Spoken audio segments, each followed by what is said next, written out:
बने हुए हैं। अनुज गुप्ता जी, ये दिक्कत कहाँ आ रही है? एक समय में बहुत जोर शोर से, आपको याद होगा, विनिवेश की बात होने लगी थी, बहुत जोर शोर से एसेट मोनेटाइजेशन की बात हुई थी, और एसेट मोनेटाइजेशन हुआ भी था, विनिवेश कुछ कंपनियों में हुआ भी, लेकिन अचानक से ऐसा लग रहा है कि सरकार रुक सी गई है, या फिर सरकार को लगता है इसमें जोखिम ज्यादा है।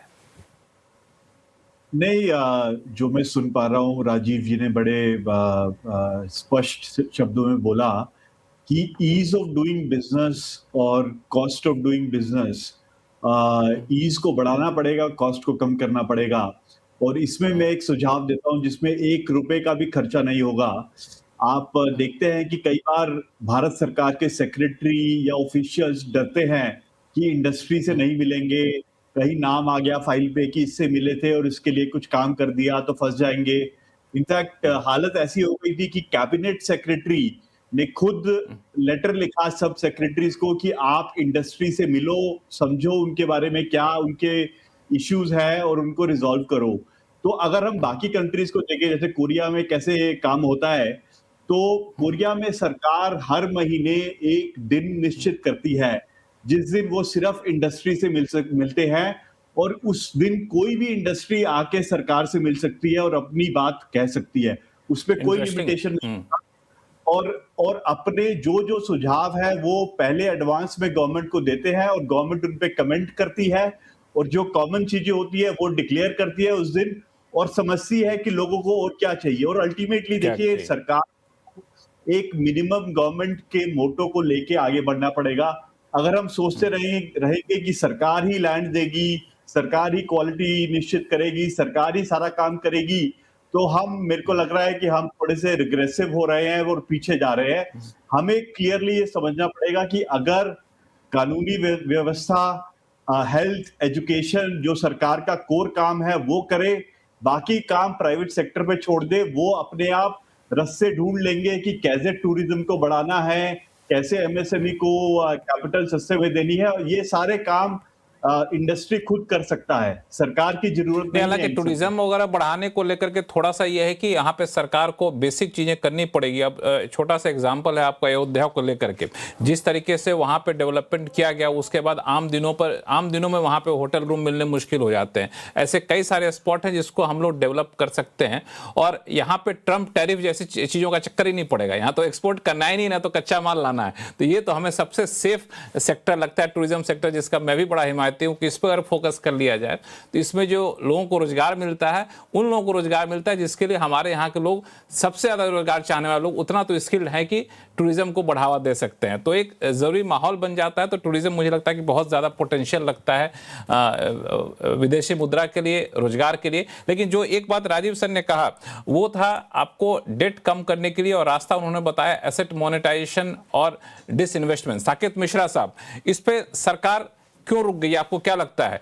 इसमें थोड़ा सा पॉलिटिकल रिस्क मुझे लग रहा था, तो कोई बीच का रास्ता है क्या कि पॉलिटिकल रिस्क को भी मिनिमाइज किया जा सके और इस तरफ आगे बढ़ा जा सके?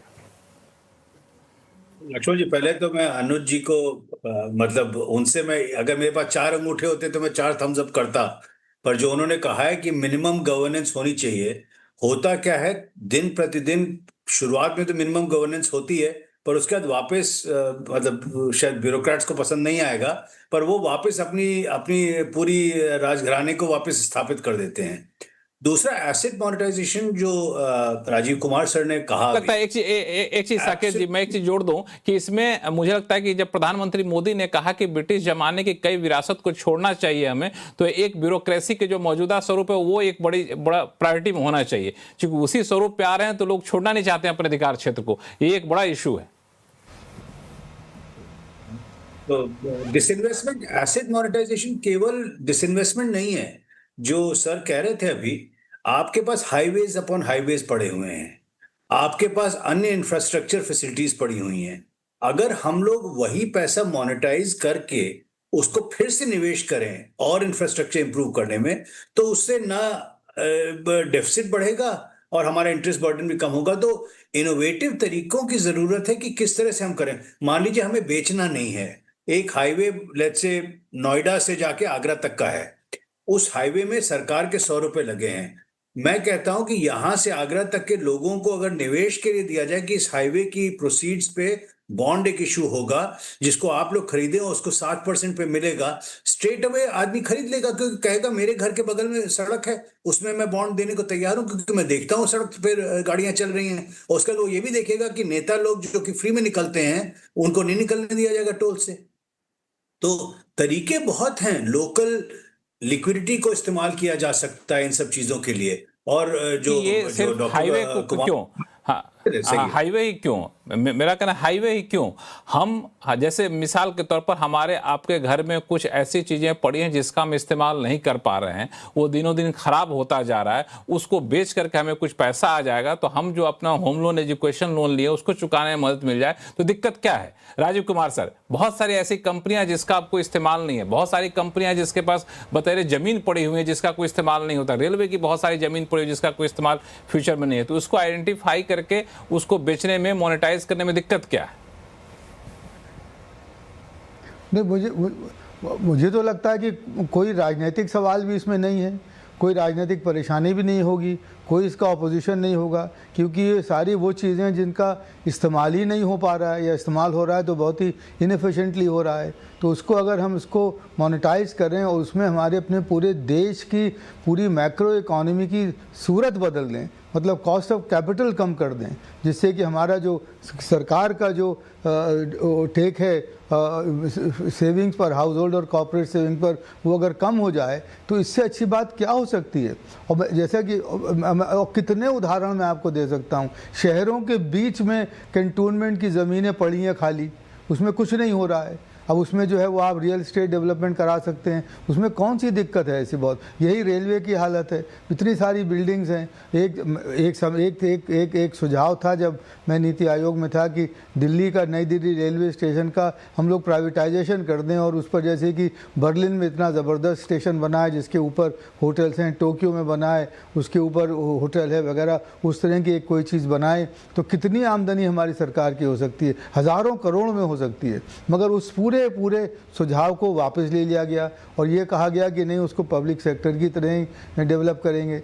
मेरे ख्याल में ये वो कदम है जो कि जिसका कि समय आ गया है और इसके लिए एक बाकायदा एक ब्लूप्रिंट तैयार करना चाहिए और हम कहीं से भी शुरू कर सकते हैं।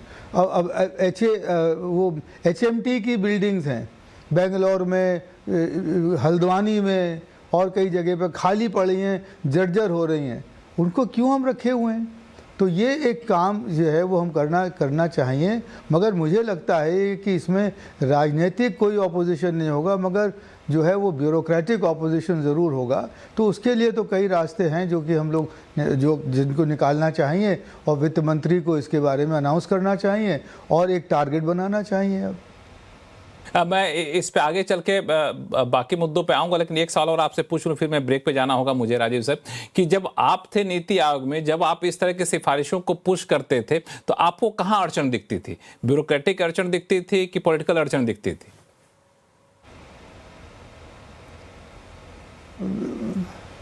इसका साफ जवाब ये है कि ब्यूरोक्रेटिक ही होती थी, क्योंकि राजनीतिक स्तर पे नहीं इसमें कोई अड़चन थी।